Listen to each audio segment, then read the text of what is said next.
Welcome to another Forte Growth episode where we interview people doing awesome things online. Welcome to the Forte Growth podcast. Today we have the well-known Craig Campbell. Make sure you search Craig Campbell SEO if you're trying to look for him, or the country singer comes up. But most people will know who he is from his various live streams, SEO talks, etc. around the world. If not, he is a well-experienced, 22-year experienced SEO. He's a digital marketer, but we go outside of pure SEO on this one. I think a lot of Craig's old interviews, even when I've interviewed him in the past, have been around his old SEO exploits, his black hat stuff, and various things like that. But instead, we go through what he's currently doing right now in this day. And that is mainly around scaling e-commerce, and e-commerce, not just physical products, things like digital products as well with this e-commerce, and e-commerce around not holding inventory. So we should dive into his businesses there, which is quite interesting, and might spark some ideas for you if you're looking to get into that space. What he's doing regarding pay-per-click advertising, social media, just general pitfalls and stuff to avoid, some of his general advice around that. And then his strategies around buying, selling, and flipping businesses. Obviously, that was a very popular thing to do even just a couple of years ago around content sites and affiliate sites, where a lot of people were kind of buying sites from people, growing the affiliate revenue or display ad revenue and flipping them. Now, there are much less people, if not maybe no people doing that now, just because people are scared of what's happening with Google. All the content sites have been. So Craig dives into kind of what he's looking for there and what the golden goose is for him to say yes to a project, because he gets a lot of inbound that he has to say no to. So it's a great episode, a little different take, maybe it's from Craig's previous interviews, which should be a breath of fresh air for anyone who's listened to his previous stuff. So sit back and enjoy. Welcome to the Forte Growth podcast. Today we have the legend, Craig Campbell himself. Welcome, Craig. Thank you, James. Pleasure to get back on a podcast with you. And good to be here. I will say, when I talked to you briefly in Vegas at Digital Unfiltered around hiring South African staff on LinkedIn, that shit works. It worked for me. I found an absolute stud on there for a writer of mine. So for anyone who's, maybe you want to dive into that a little bit quickly, just for anyone listening who's looking to hire off LinkedIn. So I've given a fair few people that tip over the years, and they come back to me a bit like yourself, and they're like, did that actually work? And I'm like, what, you think I was just chatting shit to you? I think for me, having previously hired local people on local wages in the UK, which wasn't the cheapest, was a bit of a problem for me. I was finding it hard to find the right type of people with the right work ethic at the right price that I was able to pay at the, when I was running an agency, because obviously I'm working within a budget anyway. Clients were paying us, and I can't just pay 50 grand a year for a content writer. So obviously for years people were outsourcing to the Philippines, or people outsourced to India, but English is not their first language. And I can't remember who told me, but someone said, what about South Africa? And I'm like, what about them? And they're like, well, they're native English speakers, and they work for a much lower cost of living than it is in the UK and the US. And I'm like, really? South Africa, native English speakers? And so, I started to go down that route, found a few gems myself. I've actually got a friend. He's had his agency for about 2 or 3 years, and he's scaled it. He's the only UK member of staff. Everyone else in South Africa. And he's like, dude, that one tip literally changed my life. So it works very, very well. And like you say, go on to LinkedIn, place a job ad, just target that location. No rocket science. It's really quite simple and easy. And it's free. Yeah. Which is even better. I mean, you don't even have to do the premium. It says like, if you want to reach X amount, you should boost it for $50. So you don't even need to boost it. You just put up a free ad. You get so many leads coming in. You will get, you put up a paid one, you will literally get hundreds and hundreds of people coming at you. So be careful what you wish for. Exactly. And I think most people know you for your previous SEO exploits, Craig, especially around the black hat area and stuff like that. But we're going to go down a different road now. I want to know what you're currently doing. I know you're doing some stuff at ecom, but maybe dive into a bit of that and anything else you got going on. Yeah. So obviously when you start out, I went from freelancer to building up an agency and doing all the client work, and found that I didn't quite like it, and done affiliate, done a bit of black hat stuff, done a bit of this and that.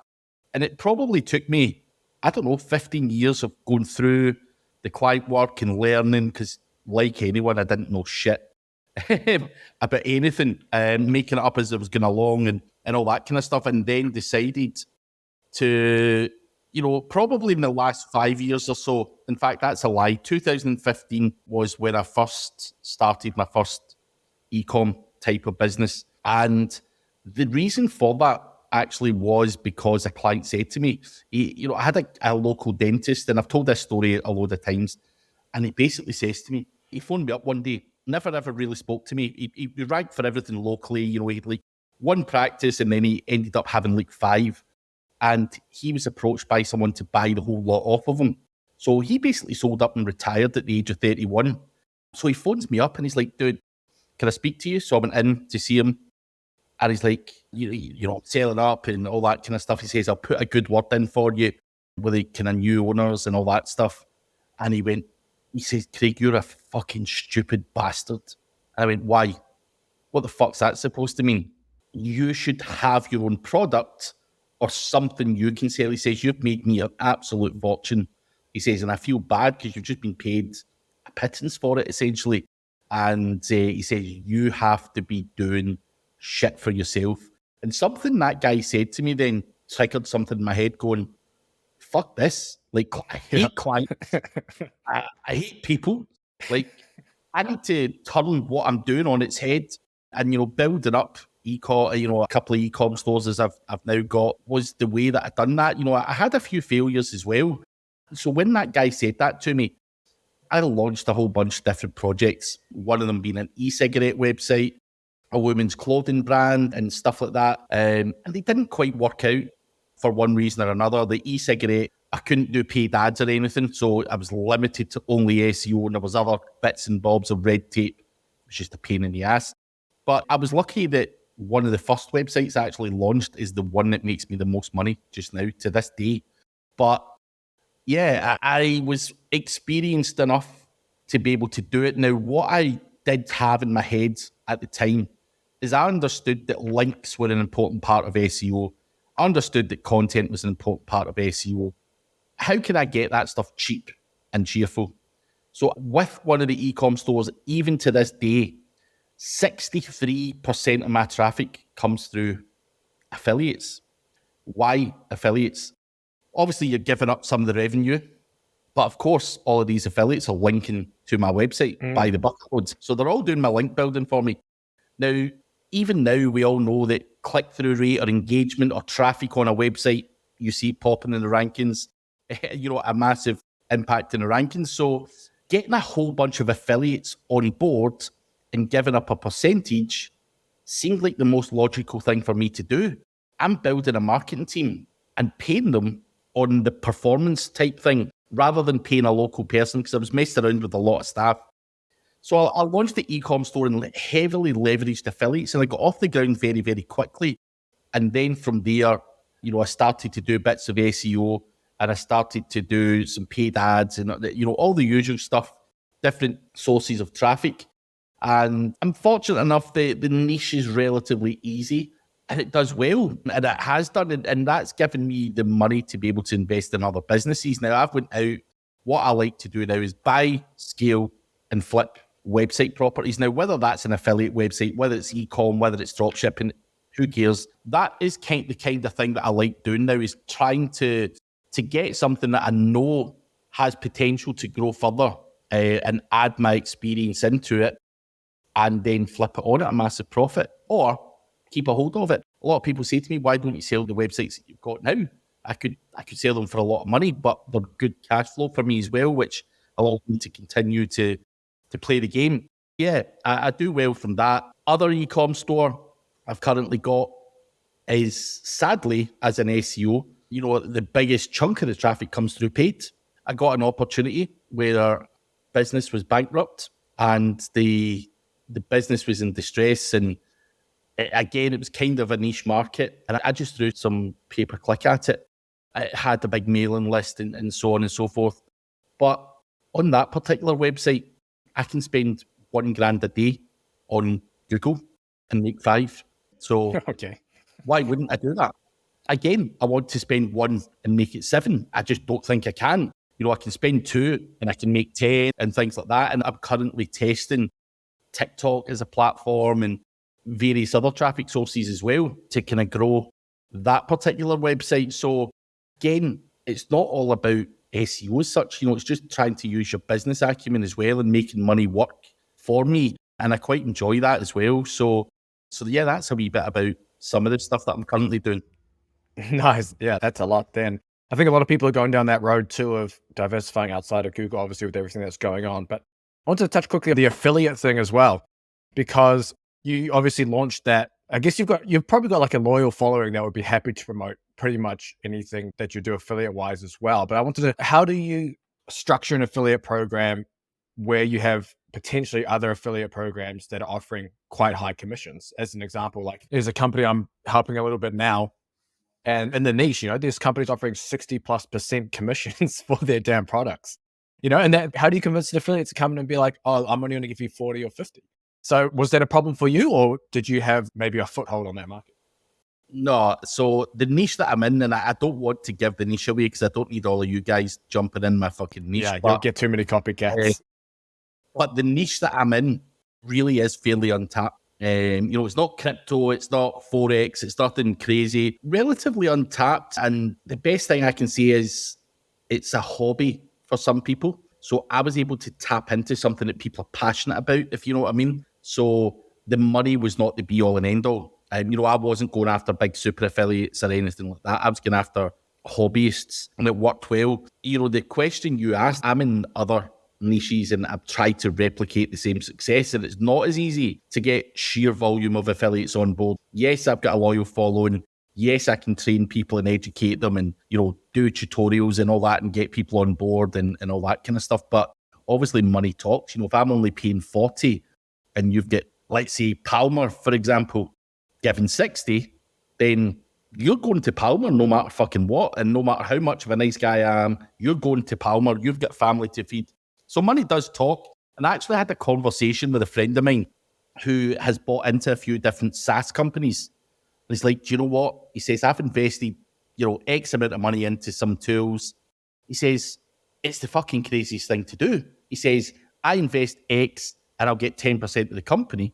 He says, you fucking motherfucker talking about affiliates and stuff are running away with 40%. He says, you're running away with more than the fucking owners, because the owners are desperate for traffic and they're prepared to go above and beyond. And the only thing that I would say, James, and I'm not saying every person does it, but Amazon's done this for years, where obviously they got affiliates on board, by the barrel load, and then cut the commissions down.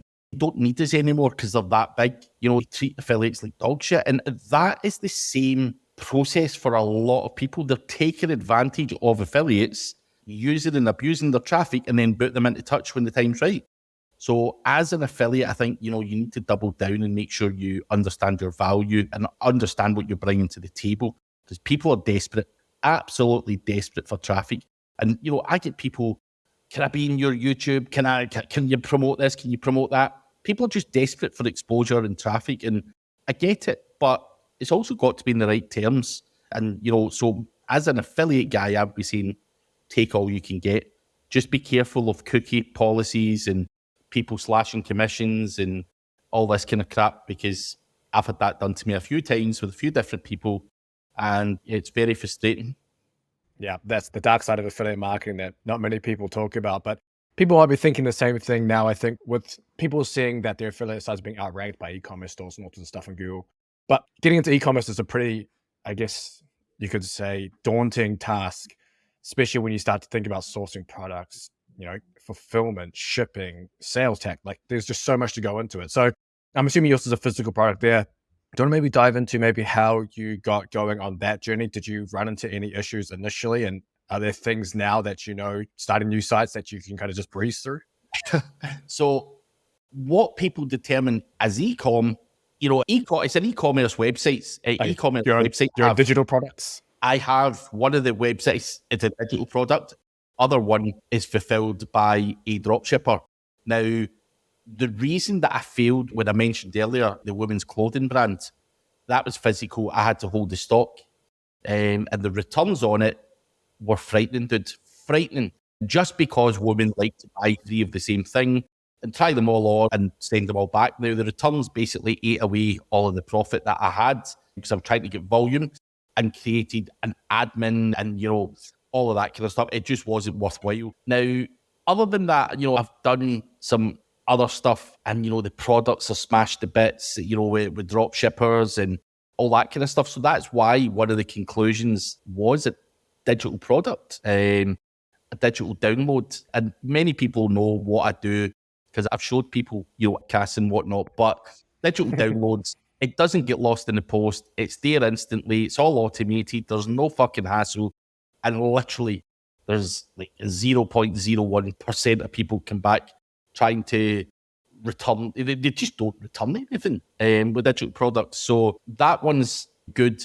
The other one, drop shipping, yes, sometimes there's errors and problems and stuff with the drop shipper. They've got a warehouse and get the whole thing fulfilled and everything else. So that is my e-commerce setup. You don't necessarily have to hold stock, is what I'd say to people. The fulfillment of the order.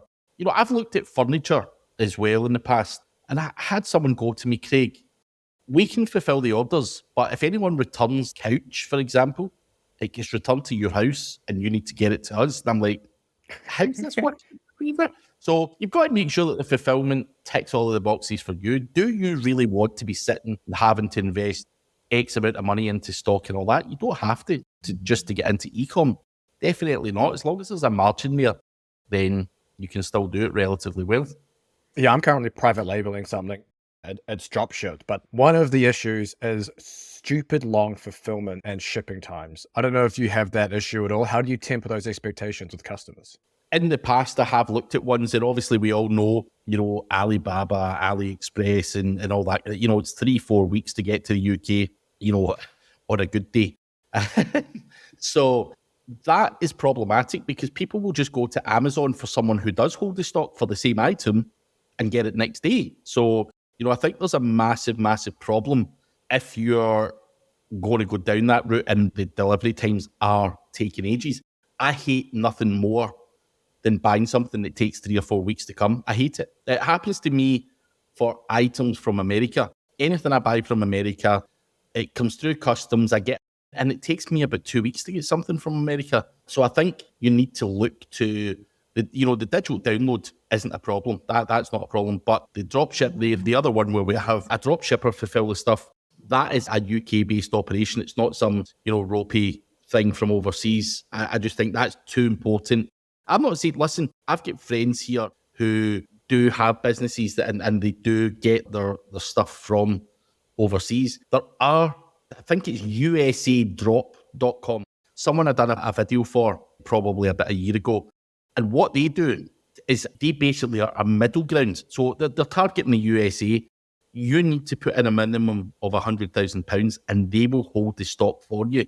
They will also match your investment and sit. So if you invest 100,000, they will also invest £100,000 and hold the stock for you and they'll fulfill it all. So there are middle grounds. That particular one's called USA Drop. So there is, solutions to some degree because they will hold that in the US and just make sure it's quicker delivery. Obviously, they're shipping it over and, there's a business model within that itself. So there are people out there that can do things, but, the fulfillment time for me is a killer. If you're telling me it's 2-3, I'm gone. Yeah. My current fulfillment time is like 1 to 4 or 2 to 4 business days. And then the shipping time is like another 1 to 4 business days. So it ends up being like 2 weeks within the US. It's going okay, but yeah. And then half the time, like right now this month, they ran out of stock of my product like a week ago. So I haven't been able to sell anything else this month. But, Although, James, I will say, I bought a t-shirt from a company. They're called BLVCK. It's supposed to say black, quite a well-known brand. And I'm sure the fulfillment came from China. Now, it took 2 days to get to the UK using UPS, but obviously there's a fee involved for that. So things can get from China to here, not on a container. Obviously, it'll be done through UPS, but it would have to be a higher ticket item. You can't sell, crazy stuff like that. So there is, again, opportunities where you can use, but people would be, people are paying for that level of service. So his options are now. Eventually, I just want to manufacture my own and just have it shipped out of a 3PL, so it's like fulfilled same day or next day, and then it's not going to be a problem. But that's where more cash flow is coming in from that one. But you also mentioned as well you're doing some social TikTok stuff for these stores. How's that going? Do you have a strategy in place, or is it right now just throwing shit at the wall and seeing what sticks? with TikTok in particular, we're throwing shit at the wall and seeing what sticks. Because I've been on TikTok for 4 years and I'm still not sure how the algorithm works. So what I consider to be a fairly shit video goes really well, and what I consider to be a really good video doesn't go so well. So TikTok's a bit of a funny one in terms of, because the two niches that I'm involved in are two very different niches as well. But we are trying stuff and trying to leverage it. Is it hugely successful? I think it's good for brand awareness and all that kind of stuff. We're not seeing the sales that we would have anticipated seeing from it. But, we do a lot on Facebook. A lot of budget goes into Facebook ads. And, I'm able to get a massive return on investment on Facebook still. But yeah, I know people who do really well in Pinterest as well. For example, I can't seem to get the same traction in Pinterest. I bought course after course after course. Pinterest doesn't really work well in any of the niches I seem to operate in, but it seems to work well for other people. But in the past, I've tried Quora ads, I've tried Taboola. I think you have to look at all the sources of traffic that are available out there and just at least try them and see what happens. But TikTok is a funny one because we know there's sheer volume on there. Everyone knows that. But, I'm more known in TikTok personally for shaking my ass. Anytime I put an SEO video, dude, no one fucking watches it. If I go out there and shake my fat ass, people fucking love it and it goes viral and you're just like, this makes no fucking sense. So obviously the people that watch me are local and they might find it funny or whatever. So TikTok's quite, a difficult one. Of course, you can just go on and pay to be placed in front of people, but again, it can be hit or miss with TikTok. So I'm not finding huge success. I think it's more of a brand thing and we're doing okay from it, but, we are always exploring other traffic sources. Have you tried TikTok Shop? Or is that in the UK? Yeah, it's in the UK. So for the TikTok Shop and the digital download one, there's not enough margin in it to do that. And the other niche that I'm in, our age demographic's 40 to 65. Yeah. So I just don't think it would work. But yeah, I just don't think the margins are there. The digital download is high volume, low margin. So I just don't think we could really, really benefit from doing anything in TikTok Shop. But the other one, again, I just don't think TikTok Shop would be the right choice for it. I mean, I don't know what your personal opinion is, but I think TikTok Shop is for quite tacky, shitty products. But that's just my own opinion.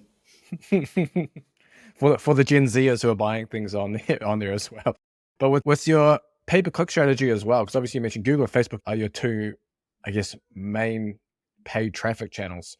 What's the strategy around Google ads? You're targeting various keywords that people are searching and stuff, but on Facebook, is it just a broad, let the Facebook algorithm do its thing when you're putting money in there initially? Did you have to test a few things to get that going, or was that kind of just hit the ground running? Yeah, no, we had to test and tweak and refine quite considerably and spent a fair few quid doing so. I think with anything, what we find works really well is retargeting on Facebook.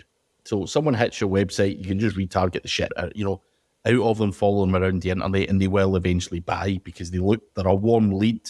So I think, Facebook, we want to spend more on that type of thing rather than going after a broad audience. That's probably the most important thing. With the particular website that I've got, which I said has got the older age demographic, we were lucky enough to also have a massive, massive mailing list, which we can upload and target and all that kind of stuff too. So quite lucky in some respects, but, with the digital download website, it probably took me about 2 or 3 years to tweak that for it to become good or as good as could be. And now it's a case of, we spend and we get X amount of ROI, and I'm quite happy with that. It seems to work. The more I spend, the more. So I think Yeah, you've got to do a lot of testing, a lot of refining, and a lot of fine tuning, and you've got to make some mistakes and try stuff and try different types of campaigns. Even on, whether it's Facebook or whether it's Google Ads, a lot of people don't understand the complexity behind Google Ads, for example. Google Ads is a lot of data. Google have a lot of data, but obviously you've got to, track things and all that kind of stuff so that the algorithm understands what you do, who your target audience is, and everything else as well. I was on a phone call with someone from Google, and they're like, Craig, you've got this kind of cost per acquisition bidding strategy going on. Why the hell have you got that? Why are you not changing that to maximum conversion value? And why are you not utilizing performance max campaigns? You've got all your old school manual campaigns set up. Why are you not doing performance max? And I was always, reluctant to tweak what was working. But the performance max basically allows you to leverage Google's AI and all of the options that Google AdWords have to get your brand in front of people. So why wouldn't you have that? Why have you got the old school shitty manual setup? So, I think, and even me, I was like, arguing back and forth, like, just try it, just do it with one campaign, please. Just do it and you'll see.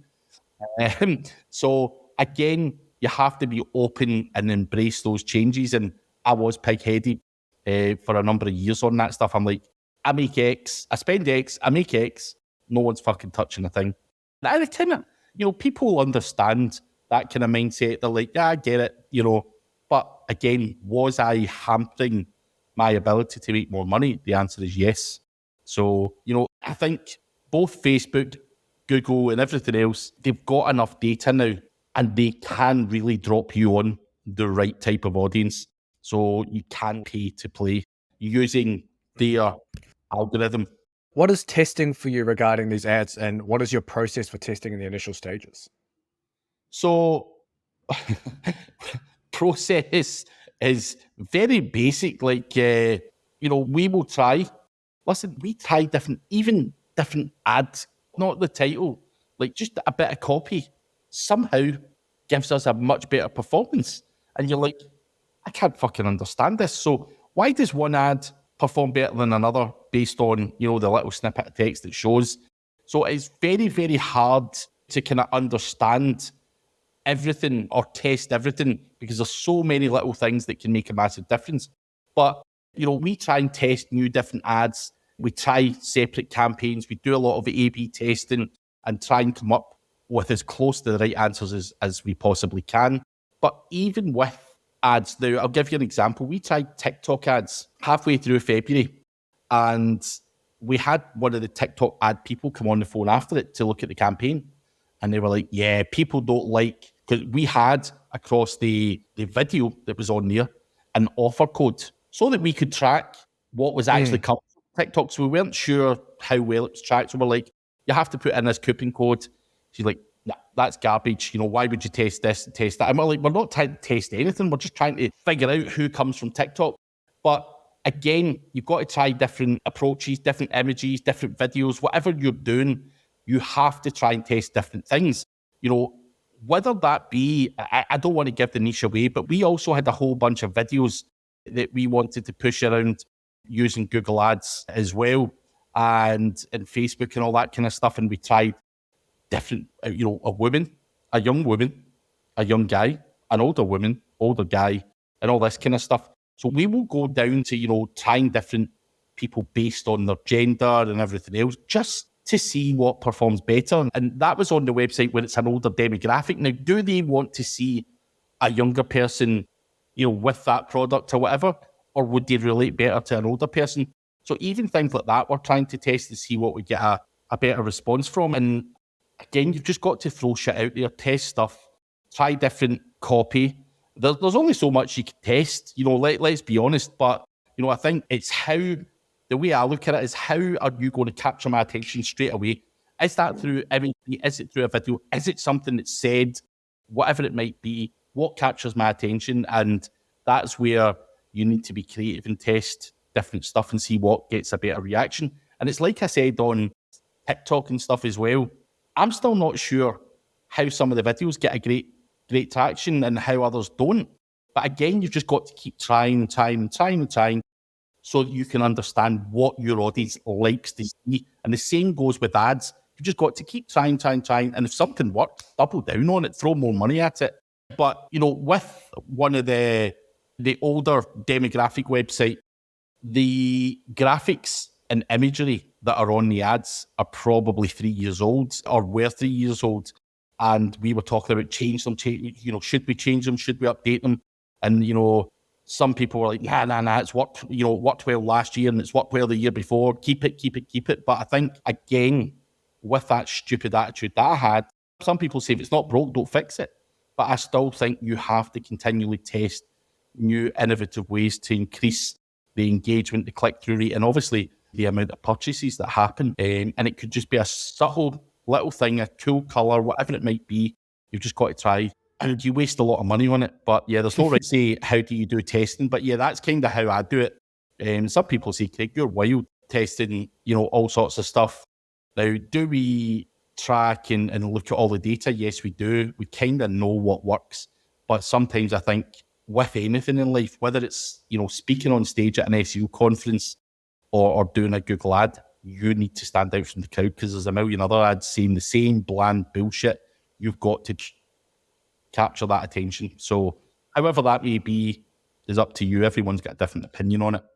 That was going to be my follow-up question there. Is obviously you're doing 5x on ad spend on some of those ads. How often are you looking to test new creatives or new copy or whatever against that? All of the time. So we've got campaigns there that I'm just not prepared to fucking change. I know these work and I ain't fucking changing them. But I'm quite open to spending a percentage of the budget just trying to get a broader demographic. And now, do we go broader with our targeting and stuff like that as well? Yes, because it's not just about selling the product. We also want to grow the brand. It's not just targeting old customers or anything like that.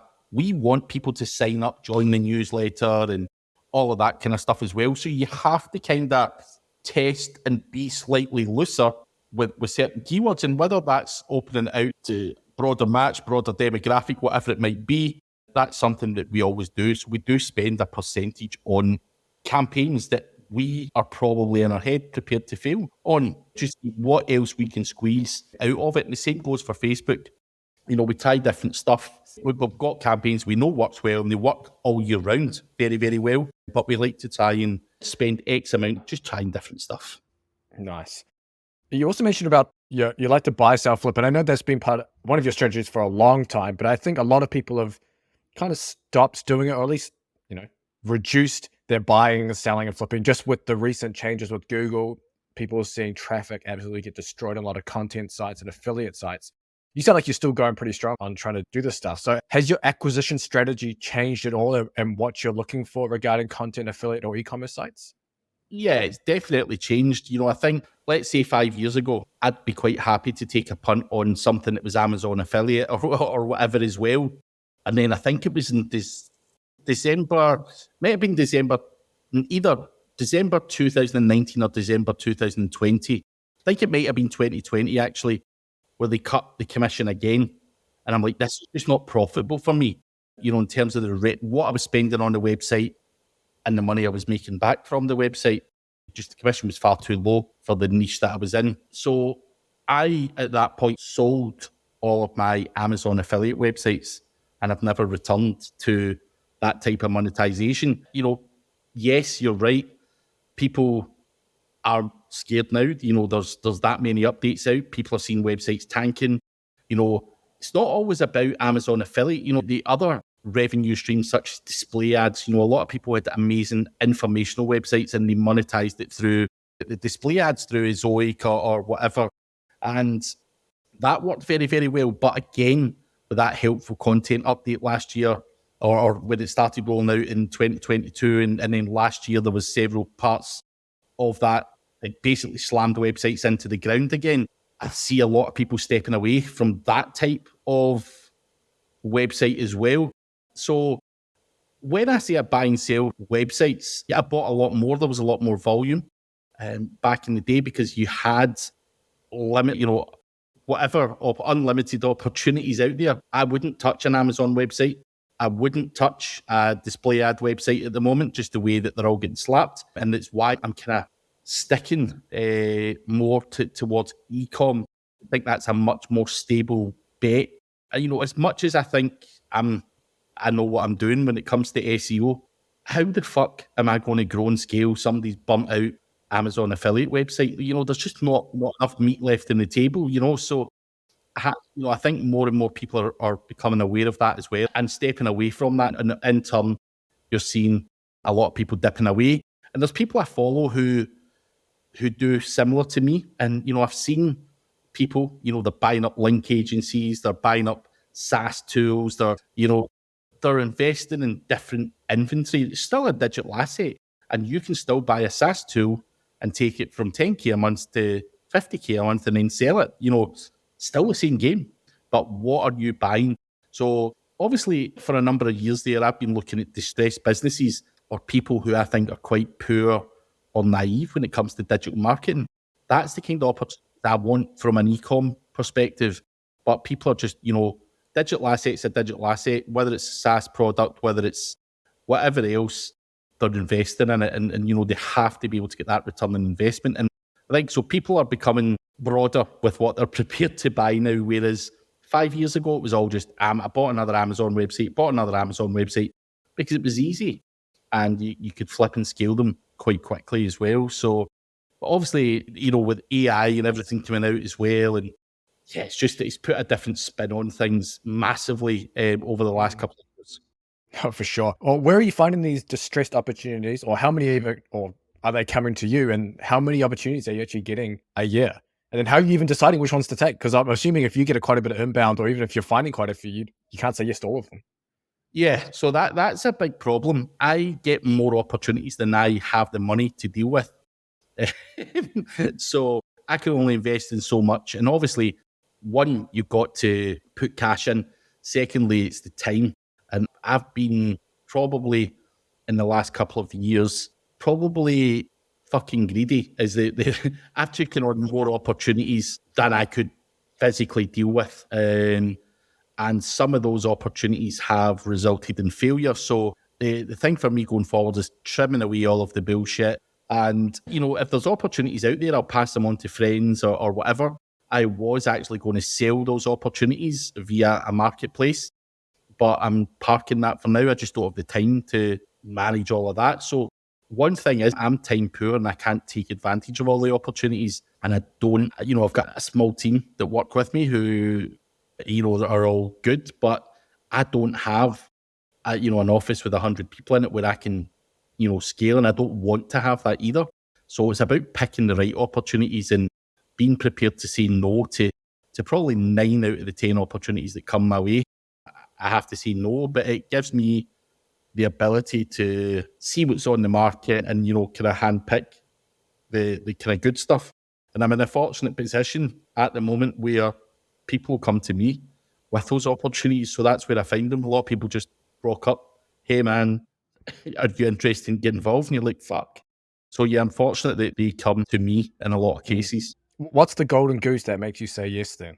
The big thing for me is obviously how much do I need to put in? Is there enough meat on the table for me to, take it from 5K a month to 20K a month? Is that a physical, is that possible? Is there enough search volume left?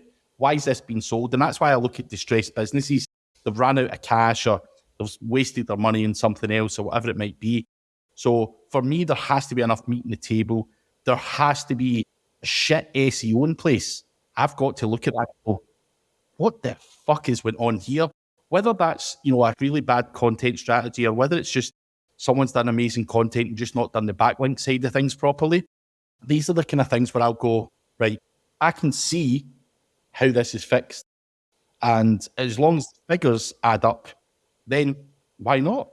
I don't think you can sit there and procrastinate too much on opportunities. Sometimes you just need to grab it and quickly, and or the opportunity goes as well. And I've lost a few that I've not grabbed it quick enough as well. So yeah, I think I'm quite good at spotting a good thing now after years of turmoil, shall we say.